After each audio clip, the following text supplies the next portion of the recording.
Welcome to the Berkshires Gone By, history and folklore about the westernmost and most beautiful county in Massachusetts. I'm your host, Brooke. September 3rd, 1902 was a big day for the Berkshires, especially for Pittsfield. The President of the United States was visiting, Mr. Theodore Roosevelt himself. There was so much to arrange and to do before the big day. Everything had to be perfect. The band practiced, the buildings were festooned with flags, and speeches were written. A few thousand people, dressed in their best, made their way into the young city, with high hopes of seeing President Roosevelt in person, and maybe even be close enough to hear him speak. This was a time before mass media, when even photographs were still sort of rare. People saw far fewer images every day than we do now. They may have seen President Roosevelt's photo in the newspaper, but chances are they'd never heard his voice. The gathering of people was not expected to be so vast. It seemed like everyone in the county, as well as beyond, had made their way to the city. President Roosevelt and his companions rode down North Street in a coach. His travels seemed like a parade.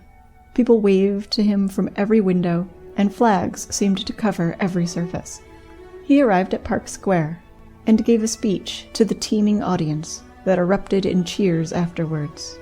His next visit was to be to Lenox, but he decided that he would first drop in on a noted Pittsfield local who happened to live on Elm Street, not far from the park. Former Senator Dawes. Roosevelt had just spent the previous night at the home of Governor Crane in Dalton, and it seemed only fitting that he visit Dawes next.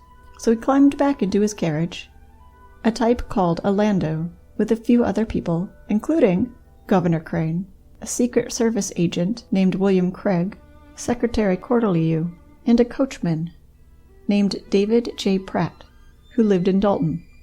The rig was turned in the direction of his friend's home, and followed by a short line of carriages, in which were riding the president's entourage, and some more Secret Service agents. A group of police officers on horseback, and reporters who'd followed the president on his journey through the county had gone ahead a little on the originally planned route. The president visited for a short time with Mr. Dawes, before he returned to the carriage, and the caravan retraced its path back up the road, past Park Square, and then turned onto South Street to make its journey to Lenox. South Street was a wide road with a trolley track laying down the middle. Droves of people followed as the president and his companions made their way southward. Following its normal route, an electric trolley car, full of passengers and piloted by its motorman, started down South Street, well behind the mob. At that time it took 2 people to man a trolley car. A motorman, in this case Euclid Madden, operated the speed and the brakes. The conductor, on this day, was James Kelly. His job was to collect the fares from the passengers. As the trolley caught up with the throngs of people and carriages, most of the carriages parted way in front of the trolley, which was the custom, and the trolley soon found itself traveling in close proximity to the presidential carriage itself. At about 1.5 miles down the road dips and turns before going up Howard Hill, but the trolley's tracks don't run at the same degree as the road. It took the turn at a lesser degree, thus straightening the curve a bit to make it easier for the trolleys to handle, and going from the center of the road to the side. This means that at this spot, carriages would have to cross over the tracks. Just beyond this point, a bridge crosses a creek. Most witnesses claimed that the trolley's motorman rang the bell, warning that it was coming. But for some reason, the coachman of the president's carriage turned his team of horses toward the tracks. The first to come into the path of the trolley was one of the mounted troopers, who rode alongside the president's carriage. Realizing that a threat was upon them, both the trooper directly in front of the trolley and the trooper on the opposite side of the president's carriage turned in their saddles and tried to signal the trolley's motorman to stop. Startled by the trooper's sudden flailing, Governor Crane was alerted to the dilemma. He stood in the carriage and also began to wave at the trolley's motorman. but the trolley was still moving, with the extra momentum added by the gravity of traveling downhill and metal wheels on metal rails that do not stop well on a slope. The motorman tried his best, frantically attempting to slow the car, but there was nothing that could stop what was about to happen. Screams filled the air as the mob of adoring citizens witnessed the trolley collide with the president's carriage. The coachman had noticed the trouble but was able to spur the team just enough that the trolley struck the rear left wheel of the carriage and tore that side apart. The carriage wheels on that side now bent underneath the carriage itself. Those wheels now shattered. That half of the carriage dropped several feet, and one horse in the team was killed. The other 3 horses, frightened by the crash, but still strapped to the carriage, which was now entangled with the trolley, tried to run, and dragged the wreckage another 40 feet. Secret Service agent William Craig was heard to say, "Oh my God," just before the collapsing of the wheels threw him from the carriage directly in front of the trolley car, which, horrifyingly, ran him over. David J. Pratt, the coachman, was thrown as well, but landed on the dead horse, and thus was saved from falling under the trolley like Craig. But he did suffer some serious but not life-threatening injuries. Governor Crane was completely unharmed. He'd actually thrown his arm out to try to shield the president from injury, but was unable to keep him from being thrown to the street. Only a few feet separated the president from the trolley. He was mostly all right, but did suffer a slight blow to the side of the face.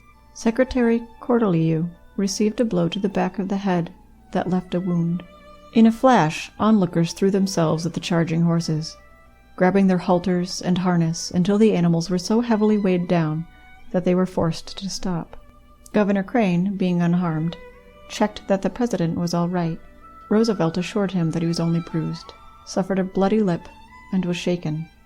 The president walked to the back of the trolley car and saw there the mangled remains of his guard, who'd been by his side since he took office. Visibly pale, he was heard to mutter, "Poor old Craig." But he told Cortelyou, who had walked over, "We will go on with the journey, just as we have planned, but let there be no cheering." Mr. Frederick S. Clark, a local who'd been nearby, said that he witnessed the president walk up to the trolley motorman, who'd since exited the vehicle, and speak to him. He couldn't hear what was being said, but chances are they weren't positive or forgiving, as the president later called the trolley motorman's handling of the situation an outrage. Then the 2 of them, Roosevelt and Crane, helped Secretary Cortelyou, down whose back ran a stream of blood, to the home of Charles R. Stevens, whose house was beside the scene of the accident. A few of the crowd, who hadn't seen that the president was not actually in the wreckage, but at that moment saw him on his feet, began to cheer, happy that he was all right, but the president just shook his head until they were silent. In the house, they were cleaned up, and their wounds mended by doctors Woodruff, Thomas, and Colt, who'd arrived in no time. But the president refused most of the attention. The crowd had already unhitched the horses and walked them to the side of the road. Now they carefully worked to pull the wreckage apart. Atop the dead horse, but under the carriage, the coachman, Pratt, was found knocked unconscious. His face was battered, and his shoulder pulled from its socket, but he was alive.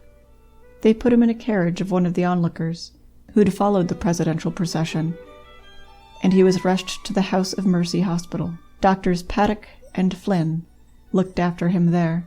Agent Craig's body was taken to the house that adjoined the one in which the president and his companions were being attended to.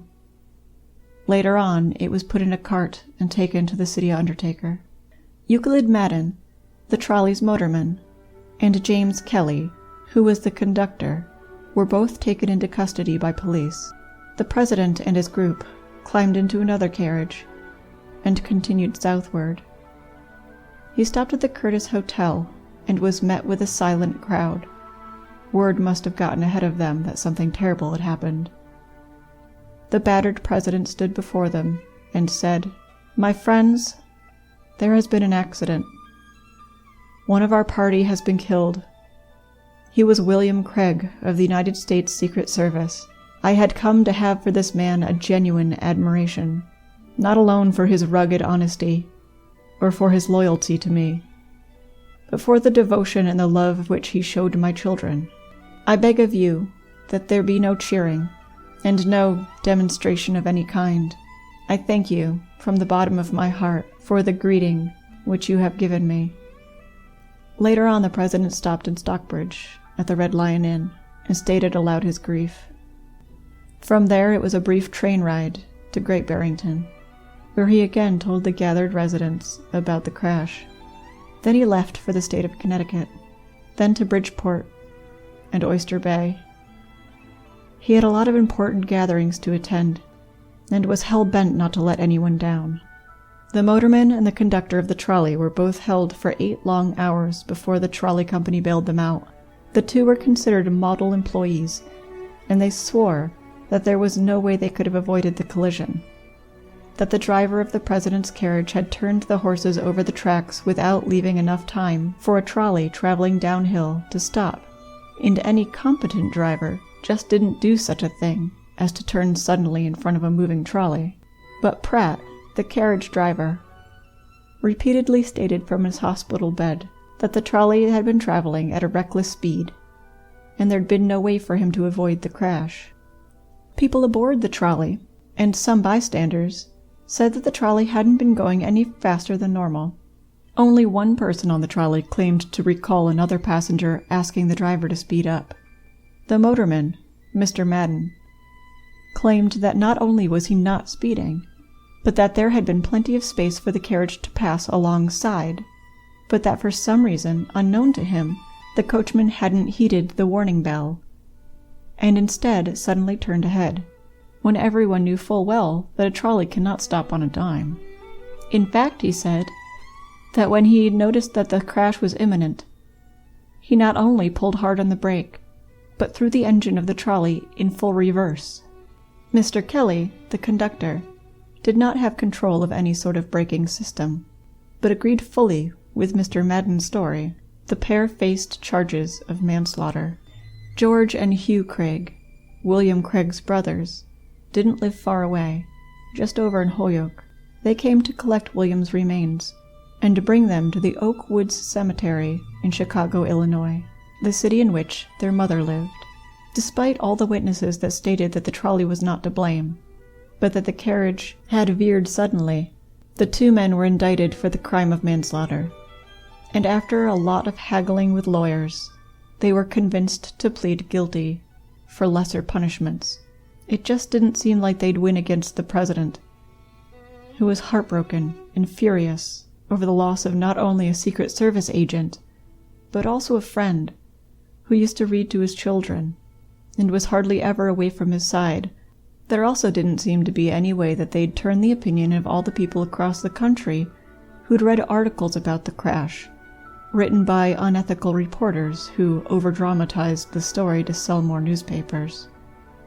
Where were they ever going to get an unbiased jury? Both were forced to pay quite a sum, and Madden spent 6 months in jail in Pittsfield, locked away from his wife and children. But let's not end the story with President Roosevelt getting his way, perhaps unjustly, against 2 trolley employees. Let's not end the story with 2 trolley employees paying the price for an accident that was perhaps not their fault. Let's just stop and remember for one moment the life of William Craig, caught up in a moment he had little control over, a moment that would be his last. William Craig was born in the year 1855 in Scotland. He joined the British military and stayed with them for 12 years, during which time he acted as a bodyguard for the Queen, Victoria. After his service, he moved to Chicago in 1889. He stayed for a time with his brother Adam and his mother there. In 1900, he joined the newly founded Secret Service and was assigned as personal bodyguard to Theodore Roosevelt. The president even called Craig "my shadow." He'd been a big man for his time, between 6'2" and 6'4", depending on the source, and about 260 pounds. He was a great boxer and a swordsman. He even worked briefly as a fitness instructor in Chicago. The job with the Secret Service seemed just right for him. Roosevelt once described Craig as, "He was a sturdy character and tremendously capable in performing his duties. My children thought a great deal of him, as we all did. I was fond of him. He was faithful and ready, and I regret his death more than I can say. 100 years later, in 2002, his mostly forgotten spot in that cemetery in Chicago was visited by a large gathering of family, police, drummers, bagpipe players, and others, who undertook a ceremony honoring his dedication. His gravestone was worn and faced a wall. A new marker, more suited to his service, was set at his gravesite. William Craig was the first ever Secret Service agent to be killed in the line of duty. This has been The Berkshires Gone By. Created, written, directed, and read by myself, Brooke Renier, and co-produced by Deanna Garner. If you'd like to contact us, find more episodes, or see images related to our topics, please visit our YouTube channel, Facebook page, or our website at www.theberkshiresgoneby.com. We hope you'll join us for our next episode. Thanks for listening.